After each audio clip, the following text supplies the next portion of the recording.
not strong. Ain't the truth about themselves to understand what went wrong. I know we can find a way. I know we can find a way. I know we can find a way to stand up, stand up, stand up. In the rapping world today, nothing takes us better.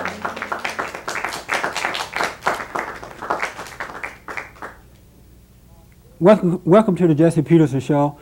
Today we're doing a two-part series on black men that are homeless. As I've said before, and many of you may know about now, I'm the founder and president of an organization called BOND. And BOND is Brotherhood Organization of a New Destiny, rebuilding the black community by rebuilding the black man. I want to add here is that even though the focus is on the black man, the doors are open to everyone. It's not just limited to the black man. Everyone is invited to be a part of BOND. As I look around, I can see that the black man have a serious problem. And among many things, there are more homeless black men than ever before. And the sad thing about it, it's not because they lack money.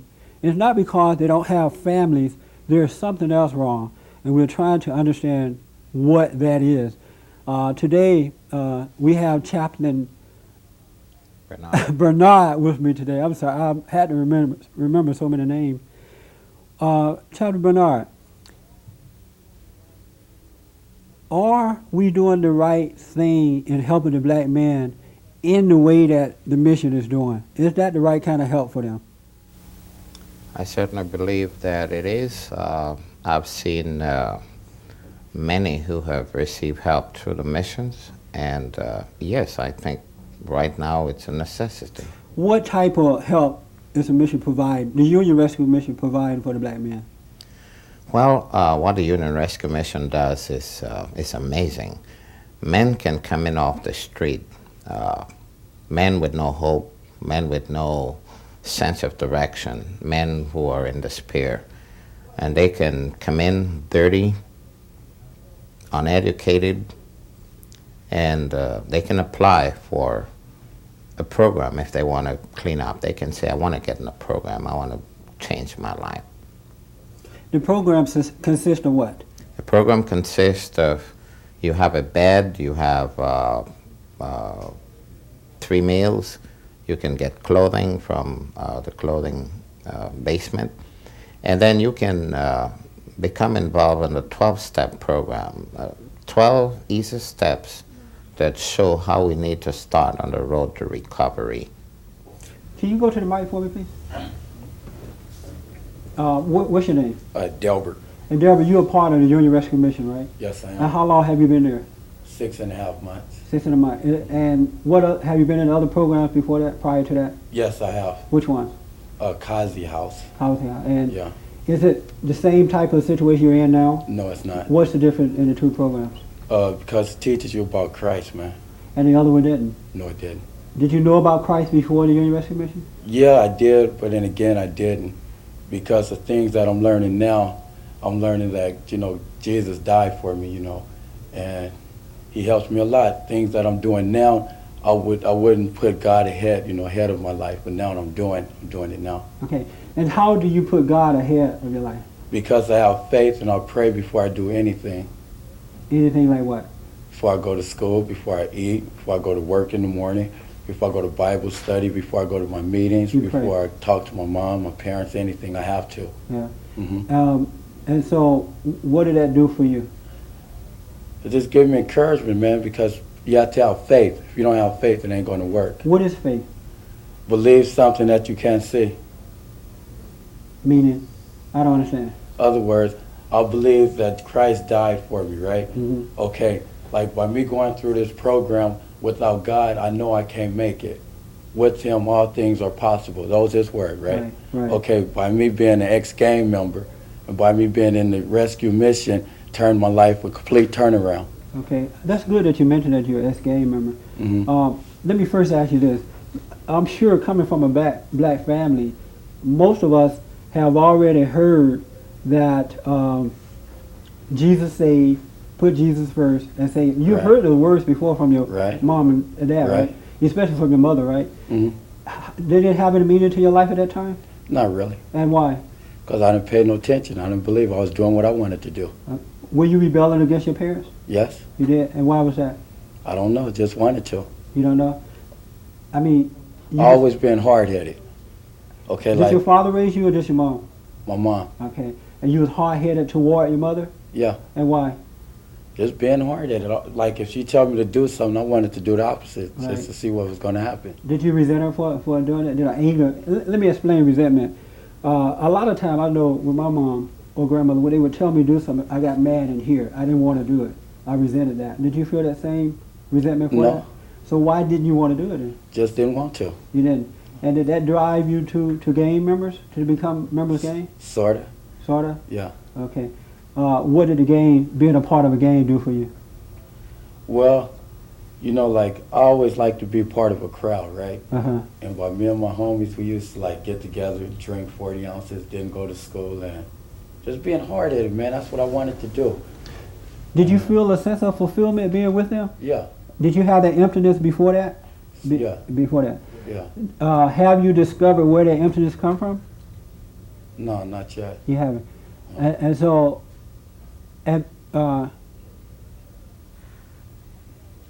let me ask this then. I'm glad that you told me. I've always wanted to ask a gang member this. How can one black kill another one? Easy. Meaning what?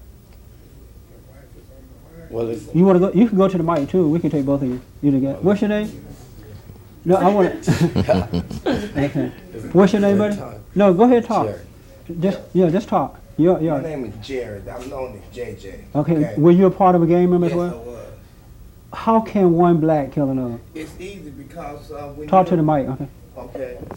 It's easy because when you're a part of a gang and you're out there and you know, like I knew about Christ at this time going into being a gang member, but it was like Christ didn't move fast enough for me, all right? Or things, negative things would happen, which we call trials and tribulations. Okay. Yeah. Put the mic. We have a problem Okay. with the mic there. Just turn it around in the middle so your friend can talk too. And just stand and talking to the mic. All right. It's like when you know about Christ, okay, and you go through what Christian calls trials and tribulations, all right? You don't want to go through that because you don't understand what trials and tribulations. How could God allow me to go through this? How could God allow me to be hurt like this? How could God take a family member who I love, you know? And I don't understand these things. So a whole lot of time in my Christian walk, I just walked away, all right? And so when it come time to kill a black, it's Okay. just what makes you do it though? I don't understand. All right. Do you just? I mean, are you so angry on the inside until But of course. there's a way of allowing it to go out? Yes. Okay. I mean, it's Have you like- discovered where that anger come from though? I have discovered where my anger comes Where from. did yours come from? Mine came from my household. I didn't even like myself. But yet at the same time, I wanted to be the baddest kid on the block. Uh-huh. All right? And all this negativeness, I feed it on it. I wanted to be the baddest, the best of anything according to the gang. I wanted people to fear me. And so I projected that image of fear. So in other words, you was insecure and you use this false illusion to look secure. Is that right? Well, you know what? I was one of the gang members who I didn't need a crowd. I was like a lone assassin. I would go out and do my dirt by myself, but as long as my homeboys knew that I got the job done, that's all I needed. I wanted their praise because I was shooting to be the shot caller myself. And these are the things that was important to me. Okay, let me ask this, and then I want to ask. Let me ask you this question. What's your name again? Delbert. Okay, Delbert. When a gang member kill a child, and they go off and they hear it on the news, do they have remorse about that? It depends, man, because like, okay, like, say what you're talking about, like a drive-by, if an innocent bystander get hit, you know, I would feel bad, man, but if it's, you know, I don't know, you know, like, I would feel bad, me personal, right? Because, you know, it could happen, like, if you're in the way and a bullet don't have no eyes, right? I would hate for someone to get hit. Me personally, I will feel bad. Okay. You know. So how is the mission helping you to overcome that now? Is it? I mean, you said Christ, right? Yeah. But what is Christ doing? See, everybody say Christ, right? See, okay, and I want to all right. understand. For me, let's say I didn't know Christ and I didn't know how He worked. How do He help you overcome that problem? Okay. That's what I'm trying to understand. All right, let's go back to the basics, okay? Uh-huh. All right, when we got into the program, right, we start learning about ourselves and who we are and what we are, right? Mhm. Okay, and so we start studying the Bible, okay, and learn, but you have to want it in order to believe and go back to faith. See, like you saying, everybody say praise the Lord and whatever like that. Sometimes you wouldn't even know that I'm saved, but I always have them in my heart because I believe that. Okay. Have you dealt and with I it? know, I know by us working at the mission and in the program, right, and the things that we go through, get spit on for feeding people, getting cursed at, and all of that. Normally, I would bomb on this dude, but I look at him and say, God bless you, and walk away. And then I'm still sober with it. And then we'll take you, and then I'll come back to you. I don't mean to leave it. That's quite Have all right. you forgiven your parents for what they've done to you? Yeah. Have you? Yeah. And how do you know that you have? Because it's in my heart. Because first I have to forgive myself for what I've done to myself. Then I forgive them. And what did you forgive them for? Well, for the problems that we had, and I forgive my dad for walking away out on my mom, walking away from my life, And then what did you forgive yourself for? for taking me through the changes that I'm going through and where I'm standing right now, for being at the Union Mission. Were you a weak man before now? Yeah, And are you strong now? yeah, I am. And what does strength mean to you? A lot, man. I'm strong in God. I mean, when you say you're strong, what do you mean? Well, for us being a black man, everybody say we're weak. But at certain things, we are strong physically, and we're learning to be strong mentally. But what we have to do is stick together, man. And see, that I didn't have unity towards another black man. I didn't have that. Did you hate black men? When they ran red, yeah. When they did what? Wearing red? Yeah. Oh, when they wearing red. Yeah. Okay, that's what you mean. That was my trip, Okay, and I thank God that I'm from that. I do too. But, I'm learning to deal with my brothers, right? And, I get along with all blacks because we as one. We all as one, man. Okay. That's how I got to be. Okay, let's take the lady in the back, and then I'll come back to my guest. Sure. I think the same Can you speak empty- up? Okay. I think the same emptiness that drove some people to drugs and some people to gangs or both, it starts in the home, because I think a lot of young men who go that way are really angry, even if they don't even realize it, because their father, 9 times out of 10, has left the situation, and they don't have that male strength to draw from. So they're going to draw from whatever is available. And with the gangs, I'm sure that they have a lot of different levels of it, where they're looking for that approval of whoever is the baddest gang member. So even if it's a negative situation, they need that male approval, that male bonding, that togetherness. So I think that has a lot to do with why people would get into the gangs. Yeah. Yeah. That's it? Yeah, well, I wanted to say another thing. I used to take drugs and, marijuana, and which is a drug, and Red Devils, and I really didn't drink that much, but I can remember doing it because I was insecure. My parents, they were together, but they never encouraged me. They never put that faith or... Did you resent them for that? I imagine I had to resent them because I felt that if they were right, then I could be right. So I think I was angry at them. And I want to say one thing. So I think that's the emptiness that people feel when they go towards drugs, and they're trying to fulfill that. Also about the mission, I've heard a lot of things about the mission, and I think the reason why the mission probably works a lot better than the other little drug places and stuff is because I think they live what they preach. See, and that's why a lot of the guys say, yeah, they heard their mothers talking about Jesus and doing, but they weren't living it. They were just talking about it. So when you live it, then people feel it. It becomes real. It becomes real. That's the big difference, I think. And that's it. I want to ask you about the father. You can go to the mic. How important is the father to, a lot of black men don't have fathers, as they were saying right now. The father's just not there. And if he's there, he's not there in the proper way. How important is that to us that we should have a father? Is it important, first of all? Well, I suppose, yes, a father figure is important, but I'd like to just say something.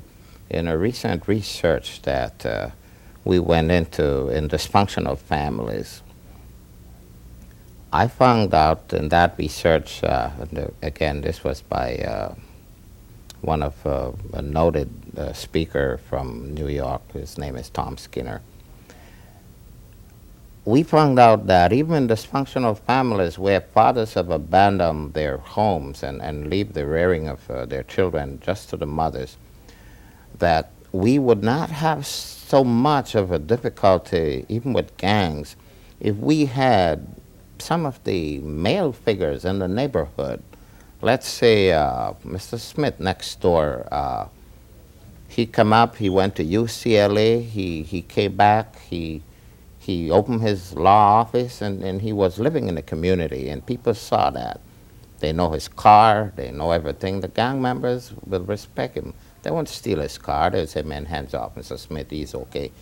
But when Mr. Smith moves out into suburbia because he do not want to live among the blacks, there's too much gang, he don't want to bring up his daughter there, she may get raped, and he too moves out as a black man, then it leaves the community empty.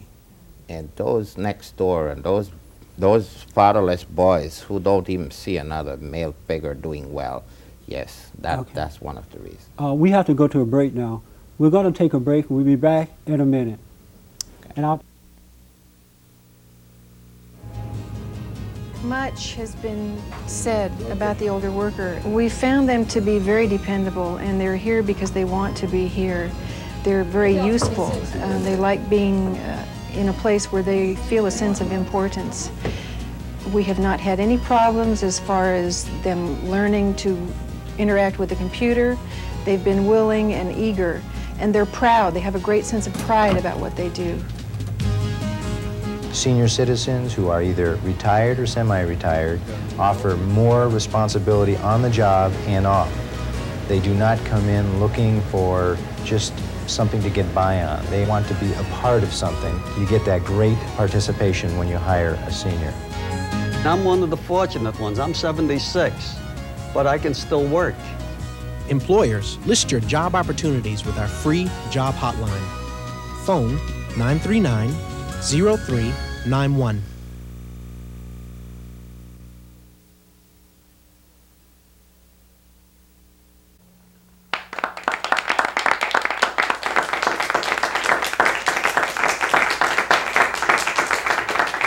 welcome back to the program. We're discussing the homeless men, black men that are homeless. We're trying to understand what's going on. You want to make a statement first before we go on? Well, not so. My opinion. You know, I've heard a few brothers get up here and share it about, you know. Go closer to the mic for me. You asked them about, you know, what made them do whatever, Right. okay, and why did you feel a need, and it was a lot of why questions, and it's something that you can't feel, taste, or touch, okay, and that's God, and God has always been within all of us, you know, and it's like when we was born, He was there, you know. It's just along the years we forgot from where we was created, and that was with God, okay? And it's like you're raised into a family this dysfunctional that don't believe in certain things, and they come to understand that, hey, well, maybe we're living a wrong life. Maybe we need to improve in different areas of how we're raising our children, how we're dealing with each other. And it's like, for me, myself, I've dealt with drugs and alcohol, and I consider that a dual addiction. And it's hard for me to have to deal with my children and express how things went wrong in my life and show them that, hey, that's not the way to go, that there is a better way. Okay, so it's like the only way that I can do that is with the help of God. Okay, I can't tell everybody going down the street or whoever that, hey, God is working in my life, you know. It's just something that, it's almost like you have to just show it. You have to be that. You have to live what you're speaking, you know, and it'll come across like a bright light, like a real bright light, you know, and they'll see that coming across. You know and, what- and that's what these brothers was really trying to say. It's like you can't put that into words. God is there. He was never lost. We were the ones who were lost. Okay, let's try to put God into words. But Thank you. I have another. I know, but we run out of time, so you probably have to cut it short there. All right, thank you. Chaplain, let's put God into words. I believe that it can be put into words. And I want to try to do that because it is important that we have Christ in our life. And I know for a fact now that that's the only way that we're going to change once we really understand what is going on. One of the responsibilities for the Father, and I want to know what you think about this, is to represent Christ. The Father has the responsibility to love the truth. That has to be foremost in his life. And it's not the words that he say, but it's the way he lives, and that which lives through him. Mm-hmm. It's nothing of his own will, right? He is God to the children. He represents everything that God is. He's supposed to represent everything that God is, so that the sons and daughters can look up to the Father and just see the way to go. Not by what he's saying, but his patience and how he's dealing with the wife and how he's working and dealing with society. They see that. And because we already have that, it develops within us. It comes out of us because we come in the world with it. And it comes out of us. And as the sons and daughters see the Father intertwining with the mother, she love and respect him because he love and respect principles, which is God, right? They naturally grow up that way too, right? Yeah. And when that fails, it causes the kids to fall from grace, from principle, and they fall to anger because kids are innocent, right? And so what happens, the kids fall to anger most of the time to the mother first because she's mad about this responsibility. And so the kids begin to hate the father for not being there, and then they hate the mother for the pressure, which causes us to fall to resentment, to guilt and doubt and all that. And that takes us away from grace because the Father has failed. And until, like I was asking Daryl earlier, until we can see that we have to forgive the Father, forgive the mother, because they did the best they could. They didn't know what they were doing, right? But in our heart, the thing that keep us angry and on drugs and dependent is that we can't see that we have to forgive in our heart. And as long as we don't forgive in our heart, we can name and claim Jesus, read the Bible, and run around and shout, and we'll never overcome. We have a false notion. And until we forgive first, we can never overcome. Is that true? I certainly agree with that. Sometimes, and I understand what you were saying, and when you were asking the men, how do they know they have Christ? That's and, right. And You all can't that. know. You can know, but what happens is that a lot of people only go through the motions. They go to meetings, they go to church, they go to AA meetings, but it's not seated deep in their heart. It's just the motions. And there's a difference there. There's a difference with the people who are going to somewhere to get something out of it than for the people who are just going there to go through the motions. You know what happened once we repent, by first just seeing it, because we can't make ourselves repent. But once we see that we are angry and guilty, because it's the guilt that comes from the hate that make us use drugs and make us have sex and make us kill each other.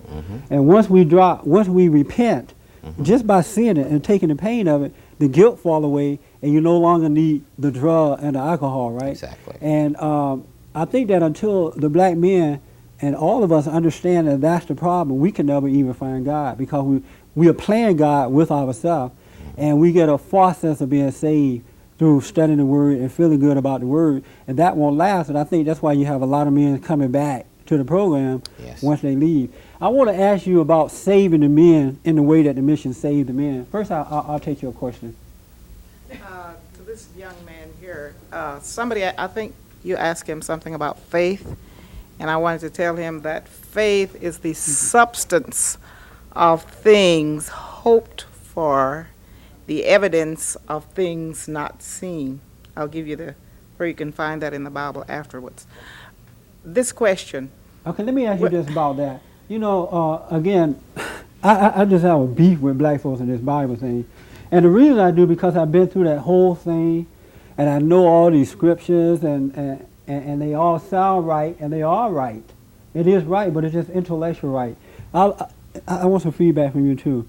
What did that mean? What you just said to me? You sound contradictory to me. You just said no, that. I'm asking you. What do you mean when you tell this young man, faith is a substance of things hoped for, and the evidence of things not seen? It just don't mean anything. Yes, it's true. To you. But how can he apply that to his life? How can I? Let me do me. How can I walk out of here and live by that? What does that mean? Make it simple. If you're gonna hope for something, what am I hoping for? Anything that you want to hope for. Like what? If you want to, like this program that you have, you hoped for that, didn't you? No. You didn't? Not at all. Well, I don't know how to relate to you. Okay. Maybe you're different from everybody else. And I don't want to put you on the spot. I'm just trying to. No, well, I'm trying to. Because it's so serious, I'm trying to make it simple and plain. But what did that mean? I'm trying to tell you that it means just what it says. If it is the substance of things that hope for, anything that you want to hope for, you might not see it right now, but if you have that faith, which is the definition that you just asked for that word, if you have that faith, you might not see it right then, but if you have the faith, you know that it's going to come and it's going to be there. It might not be manifest at that time. It's not manifest at that time. That's just what it's saying. But don't we hope for the wrong things? Not necessarily. Sure, you can hope for wrong things, but not necessarily all the time. If you ask the average Christian, are you saved? And they say, yes, I'm saved, praise the Lord. He's given me a house. He's given me a car. He's given me a woman. He's given me this. And that's not what God is all about. Well, who said it was? Okay. Let me explain. Thank you. Let me just sort of. Now, I want to ask one question. Okay, quick. We talk about laws against abortion, laws against all kinds of things, but I never hear anybody say that it is against the law for gangs. Why is that so? It's against the law for gangs? I'm asking why isn't it? Because it's not. It's not against the law for a gang to be I think it's against the law for their actions. But we're running out of time, and this guy is jumping up and down over here in my direction. Okay. So let me just say, faith is plain old common sense. Because what happened, go to the mic, what happened is once you forgive, do you agree with that? Once you forgive in your heart, everything that you want outside, because once you forgive, you go back inside, right? And everything that you want outside, it comes to you. I don't have to hope for those things. The only thing I desire is to live a principled, noble man, loving the truth. And in that, he gives me the material thing. What do you think about that? Go ahead. I believe that the healing process begins from within, as you say. All the resentment, all the things of the past has got to start from inside. Yeah. And once we understand that, then we can project that healing from the inside to the outside. Ladies and gentlemen, we're out of time again. I'm so sorry. There's so many things I want to cover, but we just don't have the time. I want to thank you for coming today. Also, my audience, I want to thank you. And thank you guys for coming to sharing your stories. Again, thank you. I appreciate that. I really wanted to talk about so many other things.